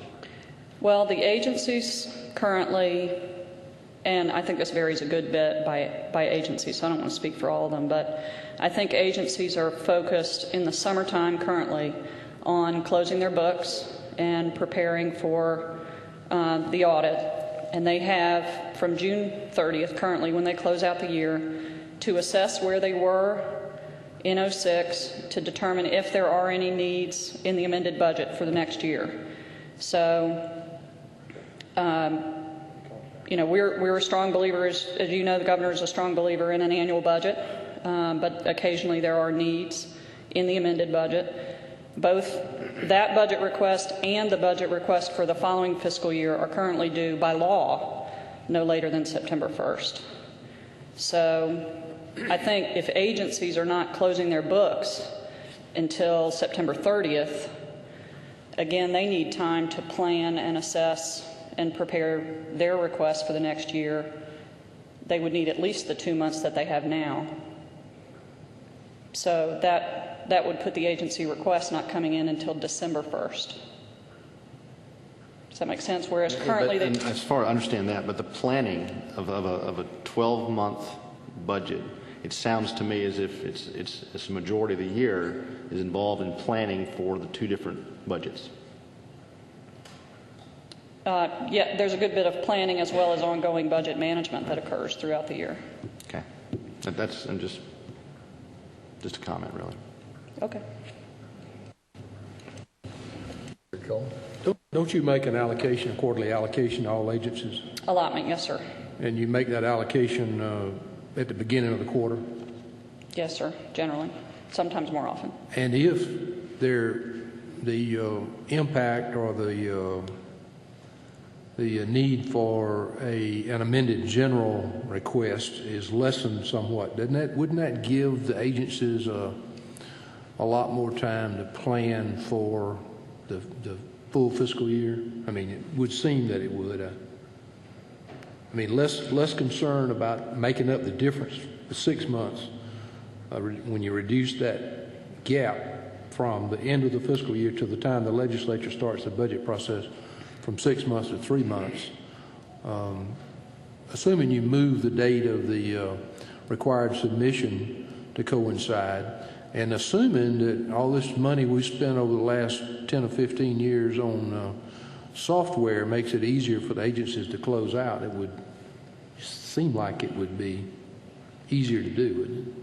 Well, I don't want to speak for the larger agencies in particular, but I think during closeout is when they determine a lot of their needs, both on the state and federal fund side, where they ended up short in their various programs or where they were over budget in various programs, which does feed in to having the amended budget be the best and most accurate budget, both from a cut standpoint and from an add standpoint.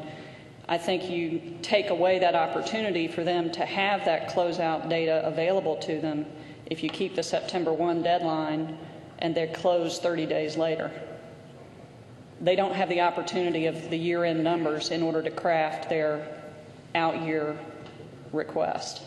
So I think you'll see a request, if the request deadline stays the same, you'll see a request that's less informed by the reality of the prior fiscal year. No.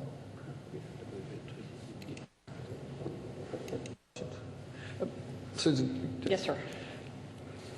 In listening to the comments here today, which I know are sincere and accurate from each agencies, but one of the points that keeps coming back is that if we adjust to an October fiscal date, that it's going to cause Office of Planning and Budget and various agencies, they don't have enough time to deal with the data to get correct data or budgeting data.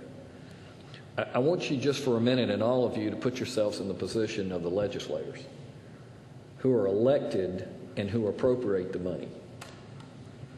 We are part-time, we're not full-time, we have limited staffs, and we come up here, and as I think Speaker Coleman said accurately, for the most part, most come in here January.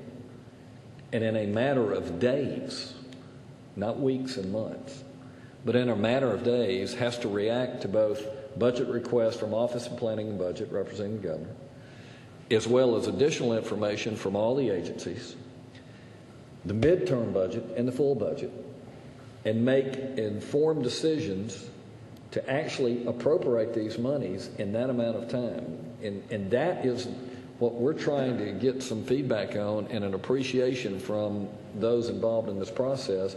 That's becoming increasingly more difficult to do. And in the final analysis, we are the ones held accountable for the appropriation of those monies and the accuracy of that information. And I believe, and I'm just speaking on behalf of myself now, in spite of great work done particularly by this chamber in the past and currently, I believe the legislature is operating at a distinct disadvantage. because I don't think we have the time. We don't have the resources necessary to do it, and I may be misstating that. That's why they're all smiling. Of course they are. And I appreciate all the candor and all, but I think what's driving this is our state budget has grown in both size and complexity. The amount of federal funds coming into the state is growing, not diminishing. Would that be a fair statement, Mr. Chairman? In almost every area, whether it's transportation, community health, education, it's continuing to grow. And to get a handle on that, and the fact that there are only 2 other states are doing a fiscal thing now, I don't know really matters, other than the fact that we have to be accountable for what we're doing. And I guess what I've heard to date and what I'm hearing today really confirms why we're sitting here today is if it puts you at such a disadvantage under that time frame, look at what we have to do. And in the House, we have to get it to the Senate so they can screw it up and get it back in conference so we can get it done. And that's getting harder and harder to do. From the OPB standpoint, though, and I won't put you on the spot, though, it is it's a quarterly allocation of the funds, as Speaker Coleman said, but the planning that we would have to change the date some, obviously, to do it. But that's not something that once it's done, we're still budgeting a 12-month cycle, right? I would assume so, yes. Except for the first year. I think that's already been discussed. So. But I think, and my memory's getting worse, but we did something a while back? We had to do a 15-month. Something we had to do something. The health care or something a few years ago. Didn't we do that? And I think we survived. It may have been uncomfortable, a little extra work, but we're all here and the state's running, and I don't know that anyone suffered for it. So it could be done. Is that a fair statement? Of course, I think it can be done given the other statutory requirements. I think the other statutory requirements given due dates for agencies would need to also be changed in order for it to work. And I think members... As well as... I'm sorry. But those are statutory requirements, so they can be changed. They can be changed, yes, sir. Okay. Yes, sir. Because we've got people every day that want to change laws up here. So we've got people every day that propose changing laws. So that's something I think is very simple to do if we need to adjust those dates, which I think we're all in agreement. If we were to go forward, that is something we would do, adjust those dates for delivery when those proposed budgets would come in. Recommended budgets. Okay. Does that include the date of delivery of the budget to the General Assembly? Or the start date of the General Assembly? Start date is constitutional. Okay. But that wouldn't be considered. Don't know. As we're moving through, I guess we'll probably consider everything, but we're just looking at it. I would say there are 2 issues. There's some constitutional issues, obviously, and there's some statutory issues. I understand. Statutory, we're in that business. I understand. So the constitutional and other things. Yeah, and if we have to make some constitutional changes and we can make an argument, then we'll take to the voters of Georgia. I think this past Tuesday there were a number of ballot initiatives on there. So all those things can be done. I guess what I'm getting at, and I know Speaker Coleman has another question, is once we get past the adjustment, we're still dealing with a 12-month cycle, right? And if we change the delivery date in terms of when information is required, and as long as those dates and benchmarks are adequate to what we have now, but it might allow the General Assembly a little more time to examine that data as well. Okay. Let's go. For your sake and leadership up here, especially Ben, just so you'll know, something you haven't experienced yet is an organizational year as majority, where the governor's sworn in and you reorganize, and it takes a lot more time and a lot more work. Since Governor Perdue has pretty much got everything, I would assume everything in place, it'll be a little easier. But most of you will probably be around when another governor's sworn in, 4 years from now, in an organizational year for a new legislature and a new governor, it requires a tremendous amount of work and time on your part and distractions, you might say. And before the new Constitution was done, before we did it in the late, I've forgotten, 80, early 80, when Busby was governor, the first year of a legislative session was a 45-day session, just for the purpose of organizing, electing your speaker and your majority officers and that kind of thing to prepare. And it coincided, of course, with the new governor coming in. What did you change it for? Well, because Busby, the speaker, and Zell were all there, you know, and they were all in harmony. So maybe it'll be all right with y'all this time. But if it weren't for the fact that you could adjourn, you'd be in a tight this upcoming year. You can take those breaks and kind of catch up and prepare. But the Constitution still requires the governor to submit his budget within the first 5 days. As a matter of fact, Hank Huckabee, when he was Zell's budget OPB director, the Legislative Budget Office had to go remind him that he had almost missed the deadline for submitting the budget. So all those things are very important. But I'm just saying that this year is going to be especially hard on y'all with the ceremonial aspect, with the change in the fact that you're swearing in the governor again, and this organizational year for you is going to be very tight. But fortunately, you got the ability to adjourn as long as the Senate works with you or you do this to make up for that. And I think that can also, the fact that you can adjourn to meet some of these deadlines makes the difference too in this submission process and the time for you to do that, to go through the process. Anybody else? All right, our good friend Charlie Walker's here from the House Budget Office, and we're going to hear from Charlie. I'll come up here and straighten all of this out here. So, thank you, Mr. Chairman and members of the committee, for having me here today. And you're right, y'all are at a disadvantage. And the way I see it, all the points that were made today by Lynn and Ebersol was on the fence, but Tom and everybody else, the points, both pro and con, I thought the cons would outweigh the pros considerably, but they didn't. I think it could be done, but I think it's going to put a lot more pressure and make your disadvantage even worse, because when the state auditor and Lynn close the books out, they do it September 30th. This is when the governor is really getting started meeting with his agencies. Now, this year he had the campaign, and so they're under the gun now to really put it in gear to get anything to y'all in a timely fashion. So without it having an impact on moving the legislative session back, I just can't see how that would happen. I can't, because our staff is supposed to be doing the same things that Susan's staff is doing now. We're working on the budget just like they are, but they would in turn have to be closing their books out starting September 30th, and that's not an easy job, as any agency person can tell you, as well as going through their budgets and discussing them and negotiating with the governor. Meeting with us would probably just leave us out in the cold. And we're meeting with them. You know, Matt Crawford has a meeting tomorrow with all of his agencies, one-on-one with our analysts. That would be hard to do if they're doing all of these things at the same time. Now, Mr. Speaker, you talked about adjournments and stretching the session out. That could possibly make it work, but I don't see how we'd be in any better position now as a General Assembly and as a staff to get the job done in a better way than we're doing it now by moving the fiscal year.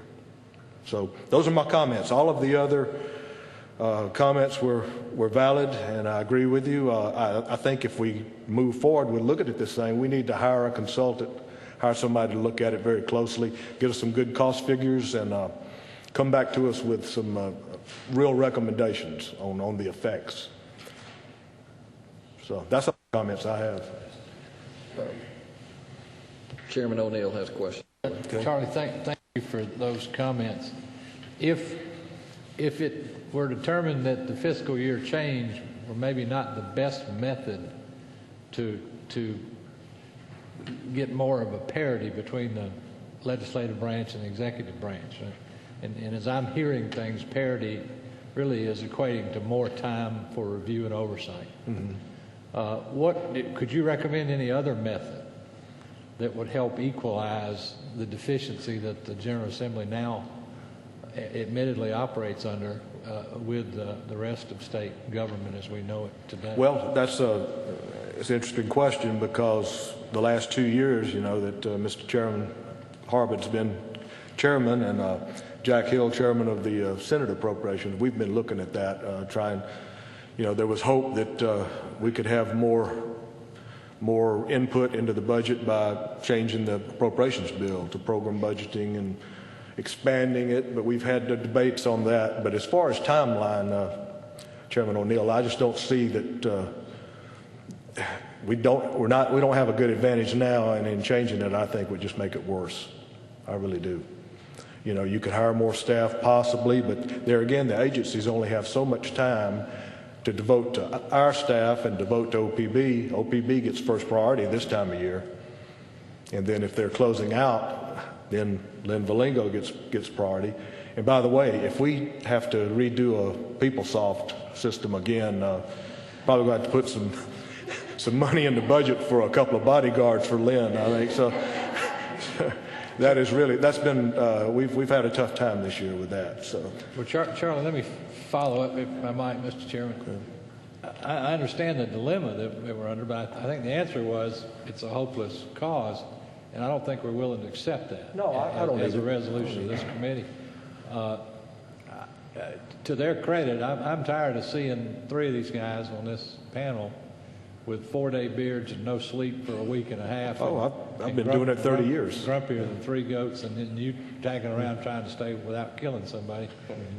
Even as bright as they are, and they're the brightest we have, there's a certain level of fatigue at which you begin to lose your best day. To me, that doesn't seem like the best approach to this. It doesn't to me. And that's caused by what may be an unnecessary urgency created by something over which this General Assembly and the voters that elect us have no control. My question to you is there a better way of doing that if it's not the change of the fiscal year? Is there a way to build time, oversight, and consideration into our system, even if that were to require a constitutional amendment? Well, without we're going to kill these guys if we don't do that. Without having a constitutional amendment, you could probably stretch the session out into April or May, take a break between both budgets, get it done, take a 2-week break, take a month break. But, you that have businesses back home, I don't know that you'd want to do that, but more time means more time spending up here, without the General Assembly counting off days. We used to count the weekends back in the old days where, the session was over at the end of February one year, but the budget was not nearly as cumbersome and large as it is now, obviously. So anyway, that's my 2 cents.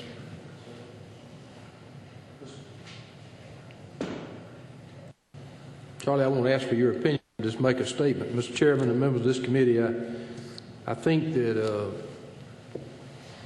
we all understand the 3 branches of government, and if the legislature could get together, House and Senate, and go back to a single budget office, it would make a tremendous amount of difference on the positive side. Not that either house would control it, but the division and the competitiveness and the individuality of House and Senate budget offices has created a tremendous disadvantage for the legislature, and it's not a healthy competition. And I would hope that with a new lieutenant governor and a new maybe a new set of leadership in the Senate to some degree, that y'all could begin to talk about putting those 2 offices together again. If it didn't do anything else, it would ease the budget process. And I can tell you from being appropriations chairman for 12 years and being on the conference committee of the budget for 14 years, that never once did I feel that the joint budget office was more, more friendly or more supportive of one side or the other.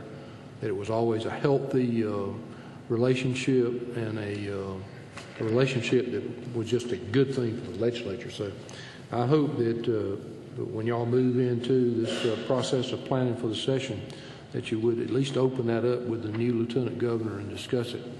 It's absolutely worth it. It would be good for you and good for Jack and for y'all.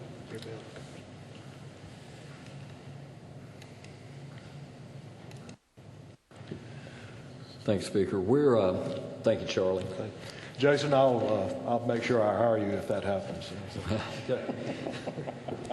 We're at the point where I want to allow any committee members comments on this subject, and remember that our charge in the study committee is really to report back to the Speaker and our fellow members in the House our findings and any or no recommendations. I think we're all aware that this is not something that will happen quickly, but I believe by having this hearing and having the study committee, what we've done is begin a discussion that not only gives the legislature some benefit, and I think anytime you benefit the legislative process, you benefit the citizens of Georgia, because we are their direct representatives. So with that, I'm going to allow any of the members that want to make any comments or any questions of the people in the audience to hear one last time. To do that, I'll begin with Speaker Pro Tim Burkhalter. Terry, you done? I just suggest that maybe you look at the legislative bodies and talk to the chairman of appropriations and others in Alabama and in Michigan. That you also look at the date, look at the states and their start date, their legislative start date. When you look at the fiscal year ending, that might make a difference. I didn't go back and look at that, but the start date of the legislative session versus the fiscal year would be worth looking at. But the states that do it, I'd certainly talk with the Alabama and Michigan on that deal with that on the same date. I think it'd be worth either asking them to come or y'all going up there or over there.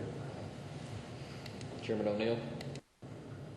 Yeah, what I heard, and I'm not completely clear on it, is that there's some problems that are derivative from some strife that we've created for ourselves, frankly, maybe between the two chambers of the General Assembly in some case, and I certainly acknowledge what Speaker Coleman said in that regard, and we need to do that better. I agree with that entirely.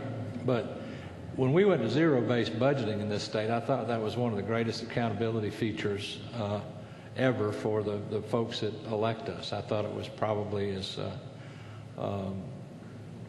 transparent of government as you could possibly have as it relates to our number one duty up here, which is the budget.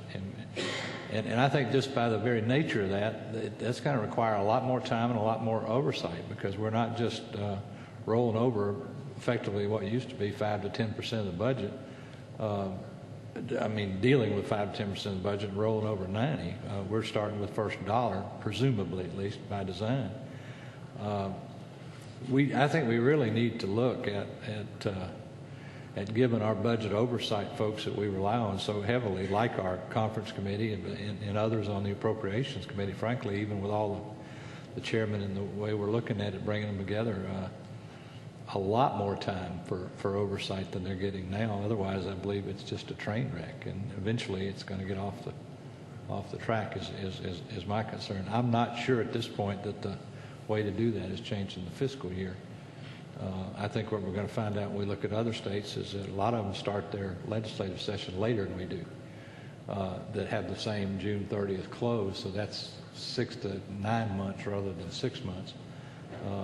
And there's probably a requirement of getting the budget to the legislature prior to their even arrival, for oversight and committees. I hope we'll give a lot more consideration to that as we move forward in this very worthy undertaking of understanding how we could better do this. Thank you, Mr. Chairman. Thank you, Mr. Chairman. I want to thank all of you that came today and offered your insight into our budgeting process. Like Charlie, I was surprised there weren't more cons, and surprised at the neutrality of so many of you. But I think the ultimate goal here is spoken very well by Chairman O'Neill, is trying to lessen our disadvantage of being forced into passing a budget rather quickly. And we do that by getting more time now, and that's what we're looking at here. How do we accomplish more time for the legislature? Because we are ultimately the ones that are responsible to the people of the state. Whatever we do, we're held accountable to them, and you are buffered somewhat by us. But with that responsibility, we have to make sure we are getting the proper amount of time to pass a budget, to look at it, our oversight, not so much to be adversarial, but just to make sure that what we're doing is what we are telling the people of Georgia we want to do and is in the best interest of the state. So I think ultimately, whether we change the fiscal year or not, I hope what comes out of this study committee is that we develop a way for this body, particularly the appropriations process, to have more input, more oversight, and more information a lot sooner. How we'll accomplish that, I don't know. It may be through changing this, but with the minds that are up here, me excluded, I think we can work on that and probably come up with some really good ideas that look after the General Assembly. This is a House study committee, but is ultimately the whole General Assembly that is going to benefit from us doing what we're trying to do. And I think in the end, the long run, the people of Georgia will benefit because there'll be more oversight by the people that they're sending up here every day or 40 days to represent them. But thank you, Mr. Chairman. That's it. And again, I want to thank all of you who came out today. Thank you, Chairman Harbin, and thanks again to all of you. Let me, as we wrap up here, let me ask the members. And Terry, Speaker Coleman, one of the things about coming in and taking a 2-week break or taking a break in the middle of the session for budget, every time we take a week or 2 weeks off, there's an expense to the members, the rank and file members. Many of the members today have to contract with either an apartment or a hotel for a period of time. And most of those places now require you to pay for through the weekend. I mean, if we're here Monday to Friday and we take Tuesday off to work on a budget, or we take next week off, they're contracted. Now, if you're a committee chairman or you're on the appropriations committee and you're meeting during that time, there's a per diem reimbursement to offset that. But for the majority of the members in our House anyway, and it's not as much in the Senate because I think everybody in the Senate's on appropriations the way I understand it, but in the House, at least the majority of our members then are left with an expense for housing, even though they may not be here, that we either have to make up some committee time for them to come here. And so I know the leadership in the House the last couple of years has tried to be very sensitive to that and try to do our business as quickly as possible and get out of here so as not to expose that. I think you're right. I think we're getting to the point, if we're not there already, where we're going to have to see some significant breaks during the session to allow the budget process to work. I know Ben's doing it full time, but I know from Mark and I's standpoint, with everything else going on, and then let's get in the room for an hour and concentrate on the budget. It's just getting more and more difficult to do that. So I think it's not our line in our report back is to make some recommendations to the Speaker in the House of how we do that. We're constitutionally mandated to come in the second Monday. We can, by adjournment resolutions, take his breaks, and as long as we get the budget passed prior to the close of the fiscal year, I believe constitutionally we've met our obligation. Now, if there's anybody in the room that disagrees with that, speak up. But I believe I'm correct in saying that, right? The governor has to July 1 to sign the budget. If we didn't pass it, there's X number of days, but It's always happened. yeah. So you see what I'm talking about and going through. So any recommendations that we can bring back, I think, to the Speaker and to the House, and I think the Senate is obviously facing the same problem, would be appreciated. Because we don't have a split session by Constitution. We have an ongoing session. So that when these members come up here and sign in, unless we just start coming in on Monday from a ceremonial standpoint, swearing people in, particularly that first year, and then saying that's it for 2 or 3 weeks except for appropriations, then they could delay their housing arrangements for that number of days. I don't know how you do it, and we continue to ask more and more of our members for less and less, and it's getting harder and harder to ask people to do it, and long after I'm gone, we're going to need to have good people that are willing to donate their time, and particularly those that come from far distances. As you know, it's getting more and more difficult to be 250, 300 miles from Atlanta and come up here on short notice. Any other comments?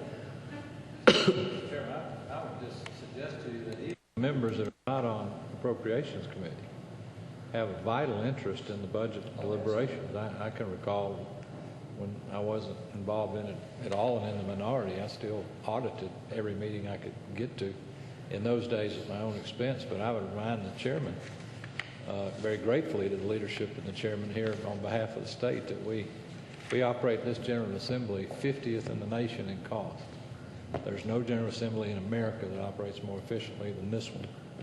And I can't think of anything more important than Georgia's budget from an oversight standpoint for every elected official. And I for one, as a chairman, would be happy to approve per diem for any member, regardless of their membership on appropriations, that would audit these ad hoc meetings.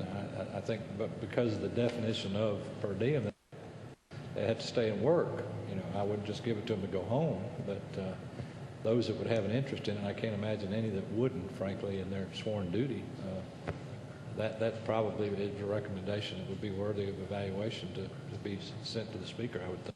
So your recommendation is then that during the budget hearing process, whether it's at the subcommittee or full committee level, that any member of the House that attended those committees would receive a per diem day, even though they're not a voting member. John? Well, let me say something. It's not critical. It's take it for what it is. When you change this session, this is just one thing, but when you change the session beginning on Monday at 1 o'clock, it made it convenient for some people, especially people that live out in the state. They don't come up till Monday, a lot of people. But you also lose a whole day of committee work, pretty much, if you have any part of a session, because Monday usually turned out, if you came on Sunday night, we're talking about less and less people now who live in rural Georgia. As you know, the metro area of Atlanta, and I say the metro area, but north of Macon, the fall line, most of the legislators will come after the next census and the next reapportionment will come from that area north of the fall line. But the driving thing and the days off, because you leave now lots of times you have Fridays off, which means a lot of people feel obligated to go home when their wife or family says, well, you're off Friday, why don't you come on Thursday night? If you do that, you also lose another day of committee meetings. We started, Larry Walker and I pushed hard for Wednesdays off because people were still here. They could spend that day either doing work and or doing committee work. It's something I think you ought to look at. The other thing is that sooner or later, because of the financial cost, you can't raise the salaries much because the public already thinks you're making $125,000 a year. You got to do something on a flat amount of expenses. The fact that you have people that are outside this metro area that come and have to stay, or have to be up here, and if they're involved, you have to be up here just about the whole session.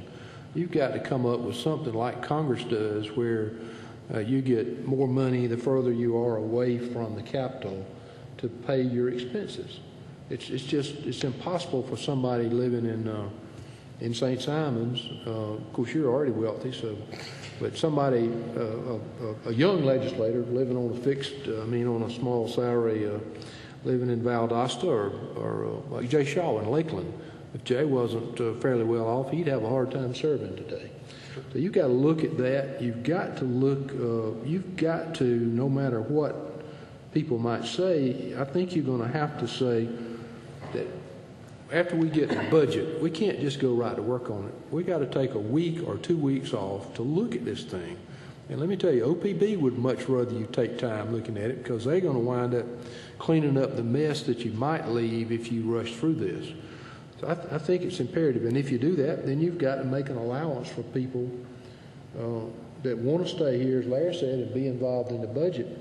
One of the other benchmarks that people look at is how many days of per diem you receive. Well, what they don't look at is your flat allowance, if you have a flat allowance to living allowance. And I think that's imperative that you come up with something so if you can take off a week or two after the first week or take, as we used to do, to prepare the budget and people actually prepare legislation. I mean, here's a guy that just got elected and he's going to be walking around in the dark for a few weeks. But if he had kind of a break to get his feet on the ground after that first week, he'd have an opportunity to determine what he's going to do about legislation, if any, resolutions, those kind of things. So I think you're going to have to look at the whole process over. And last but not least, those of you that are still around 4 years from now, chances are you may have a governor who has no governmental experience. And what an experience that's going to be for you. We've been fortunate in Georgia that every governor we've had in modern times has had either Senate, House, or both elective or constitutional officer elected experience, which means they slid right in. This governor had years and years of experience and was involved in the budget process in the Senate and knows exactly. But just think about 4 years from now, if y'all are trying to break in a new governor and a new governor who doesn't know anything about the process, what a disadvantage you'll have and what kind of mess you'll be in. So I would hope from somebody who's leaving, y'all would examine the whole process over. Whether you change the fiscal year or consider changing the fiscal year, you've got to do something about giving Ben and you, 3 people who are on the conference committee, and people like Larry who deal with complex tax issues, more time to deal with these things. And rushing through the session is not the way. One of the biggest fights I ever had, the only real disagreement I ever had with Speaker Murphy was about ending the session. We always tried to have a day between the last day, a day before the last day of session. We had to try to take that day so we could be sure we cleaned up less. And he was wanting to go to see the Braves practice. And I was chairman of appropriations, and we actually had a fight over the adjournment resolution. And the truth is we won. We won, and we stayed that extra day, but we wouldn't have finished the budget. They wouldn't have had it prepared otherwise. So I would encourage you to look at all those things. Reimbursement of members and or changing the expense allowance, additional time, and looking at what you're going to do in the future as far as planning for these 2 budget offices. It's a big deal for y'all to carry on state government.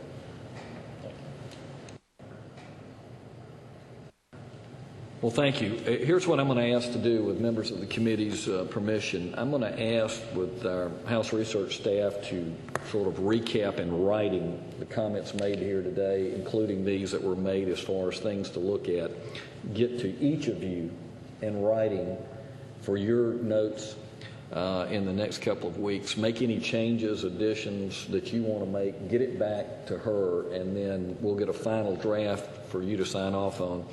I'd like to be able for this committee to get this out to the Speaker and to the members of the House prior to the close of the year, so that when we come back in January and the new members of the House, and we do have one of our newly elected members, and I do want to recognize Representative Hannah, who's coming in the back, who's been around a long time from over in Parrott, Georgia, that we take action, that we don't just leave here today, because these are real problems. And the time that's been spent here, the 2 hours this afternoon, may in fact change the overall process up here. And if that's what we need to do, that's what we need to do. Is that okay if we do it in that format? Any other?